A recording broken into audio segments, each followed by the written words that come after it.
With us now to weigh in on this is former Deputy Assistant to President George W. Bush, Brad Blakeman. Todd Schoenberger joins us on set as well. He's the managing partner at LandColt Capital, joining us as well this morning. Todd, because you're sitting right next to me, and I saw you listening to the comments from Rich about the midterms, the president starting the campaign trail this week. Broadly, what is your take 1 week away from midterms? Well, I think there's a lot of apathy right now. I mean, here we are going into the midterms. There isn't a lot of excitement, I would say. So naturally, the president is going to go out on the campaign trail. He's going to try to salvage what he can.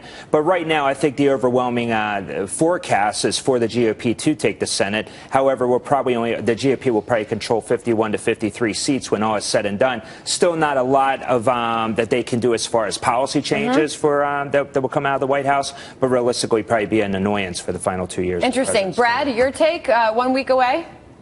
Well, if it wasn't for bad news, Obama doesn't make news, and that's one of the reasons why you see the president not going to these battleground states. You would think that if he was popular, he'd be out there. Every Democrat would want to be seen with him. But look at the polls leading in to next week's election. You have right track, wrong track. A majority of Americans believe that the country is on the wrong track. In addition, Obama's popularity is below 40%. We know history is not kind to second-term presidents in their midterm election cycle. So this is a setup, I believe, for a wave election. And even though we may have a slim majority in the Senate because Harry Reid changed the rules, there's a lot that can be done to add pressure to Obama in the next 2 years with a House that's in Republican hands and a Senate that's in Republican hands. Brad, ask and you shall receive. We've got a poll ready on the economy. This is a Fox News poll of folks surveyed on the president's approval rating on the U.S. economy. The latest, 38% approve of his job in the economy, 55% disapprove. Brad, these numbers continue, the gap continues to widen, and the disapproval level continues to go up.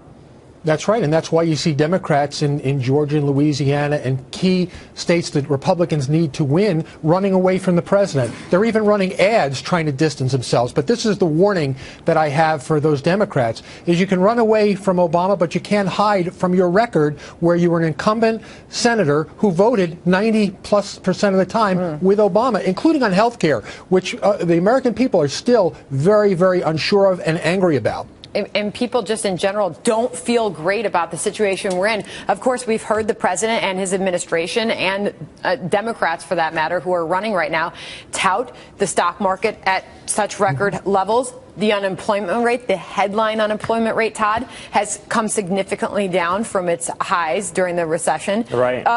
So we're certainly going to hear a lot of that. And how ironic is that? Here you have a stock market hitting higher highs. You have a wonderful stock market, and yet everybody looks at the president and they're still not feeling healthy about what's going on. Because their money's not actually in the stock market, right? Valid point. Well, you have just a little over 1/2 of Americans right now that are invested in the stock market. It's 52%.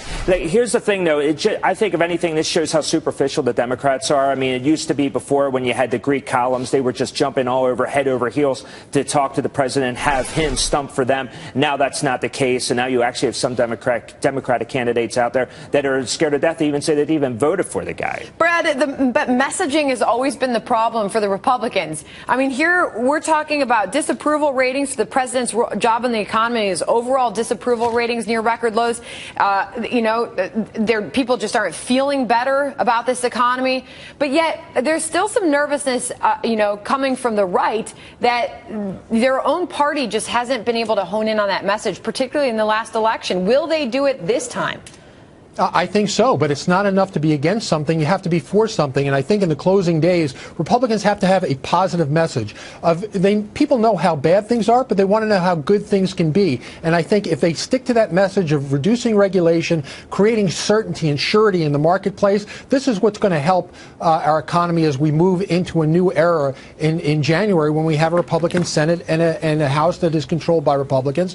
It'll be a real check on the president, and then it's the president's decision whether whether he wants to work with Congress for the next 2 years for his legacy.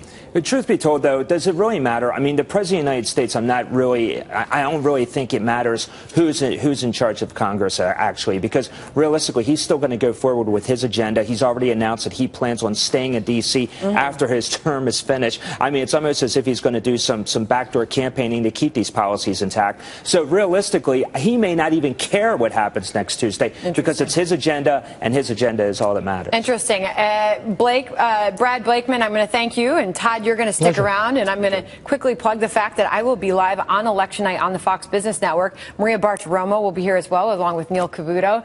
So tune into Fox Business for your Election Night coverage.